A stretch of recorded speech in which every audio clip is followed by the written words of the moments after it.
상류층과 노동계급 사이의 음식과의 관계는 소비되는 음식과 그것을 소비하는 방식 모두에서 몇 가지 점에서 다릅니다. 그러나 경제자본뿐 아니라 문화자본에 따라서도 차이가 있음을 알 수 있습니다. 실제로 문화자본이 낮은 집단도 풍성한 음식으로 뭉칩니다. 거기에서 음식은 훌륭한 음식과 반대되는 개념입니다. 음식의 양과 풍부함은 문화자본과 함께 증가합니다.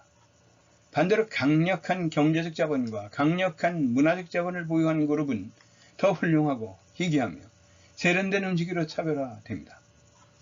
양보다 질이 좋고 독창적이고 이국적인 요리가 정통가정 요리보다 선호됩니다. 실제로 노동자 하위 계급이 스프, 소스가 있는 요리, 냄비를 테이블 중앙에 놓고 모든 사람이 같은 국자를 사용하여 음식을 제공하는 곳에서는 같은 물질의 공유, 가족과의 통합을 불러일으킴으로써 음식 단위를 통해 여러 번 다시 채울 수 있습니다. 상류 계급은 구운 고기나 생선, 야채를 개별적으로 섭취하는 것을 선호합니다. 소규모 가족 단위나 손님과 함께하는 경우 사회 계층에 따라 음식과의 관계가 달라지는데 사회 하위 계급은 음식 자체에 중점을 두며 섭취한 영양가 있는 음식 자체가 흡수되어 몸에 힘을 주느냐가 중요합니다. 상류 계급의 경우 음식보다는 형태에 중점을 둡니다. 개별 부분이 선호되고 건강한 음식이 영양가 있는 음식을 대체하며 신체의 관점도 위생적입니다. 영양가가 풍부하다거나 음식의 많은 양은 상류 계급에게는 저속한 것으로 간주됩니다. 식사는 체계적이고 리드미컬하게 질서와 편리함의 습관이 이 사교 행사에서도 전개됩니다. 자신에게 영양을 공급하려는 욕구가 멀어지고 그에 따라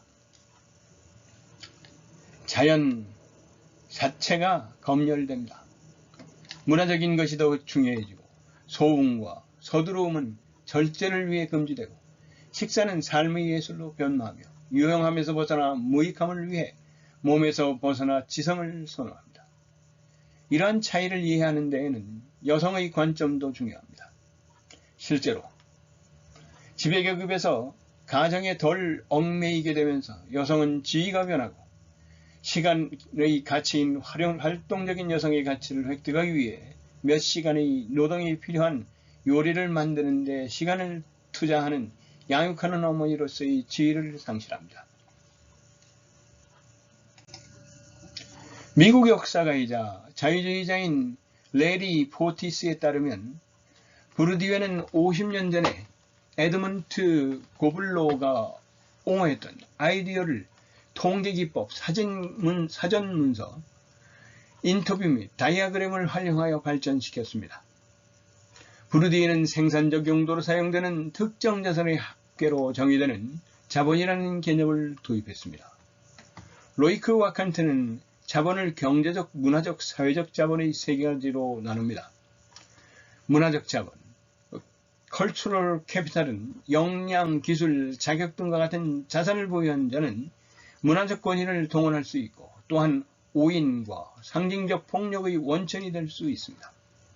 예를 들어서 노동계급의 아이들은 중산층 동료들의 교육적 성공을 항상 정당한 것으로 여기고 종종 계급적 불평등을 근면이나 천부적 능력의 결과로 여깁니다.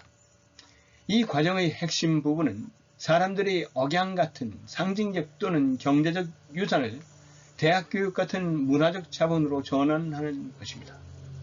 부르디유는 문화자본이 경제자본에 대한 대립으로 발전했다고 주장합니다.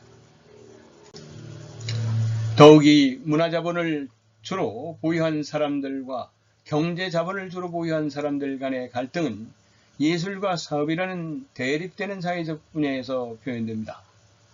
예술 분야와 관련된 문화 분야는 역사적으로 자율성을 위해 노력해왔으며 이는 다른 시대와 장소에서 다소 달성되었습니다. 자율적인 예술 분야는 거꾸로 뒤집힌 경제 세계로 요약되며 경제 자본과 문화 자본 간의 대립을 강조합니다. 부르디유에 따르면 사회적 자본, 소셜 캐피탈은 영향력 있는 지인과 제도화된 지속 가능한 네트워크를 소유함으로써 개인이나 집단에 발생되는 한은 실제적이든 가상적이든 이득 자원의 한계입니다. 개인이 그러한 사회적 자본을 얻기 위해서는 끊임없이 노력해야 하며 부르디에에 따르면 시간이 걸립니다. 일부 가족의 경우 문화적 자본은 문화적 투자 전략을 채택하고 자녀에게 전수함에 따라 여러 세대에 걸쳐 축적됩니다. 이를 통해 자녀는 교육을 통해 잠재력을 실현할 기회를 얻고 동일한 가치를 자녀에게 전수합니다. 시간이 지남에 따라 이러한 가족의 개인은 문화적 자본을 얻어 다른 집단에 비해 고유한 이점을 얻습니다. 이것이 다른 사회계층의 자녀의 학업 성취도에 큰 차이가 있는 이유입니다. 그러한 문화적 자본, 컬처럴 캡사를 갖는 것은 사람들이 사회에서 일정 수준의 존경과 지위를 얻음으로써 재정적 자본의 부족을 보상할 수 있게 합니다. 부르디에는 개인이 정치나 다른 수단을 통해 사회에서 권력과 지위를 추구할 때 문화적 자본이 역할을 할 수 있다고 믿습니다. 부르디에의 주장에 따르면 경제적 자본과 함께 사회적 문화적 자본은 우리가 세상에서 보는 불평등에 기여합니다. 여기에 부르디에는 네 번째 상징적 자본, 심볼릭 캐피탈을 첨부하여 사람들이 자본을 인식하지 못할 때 발생하는 명성, 명예, 관심 같은 형태의 자본의 효과를 나타냅니다.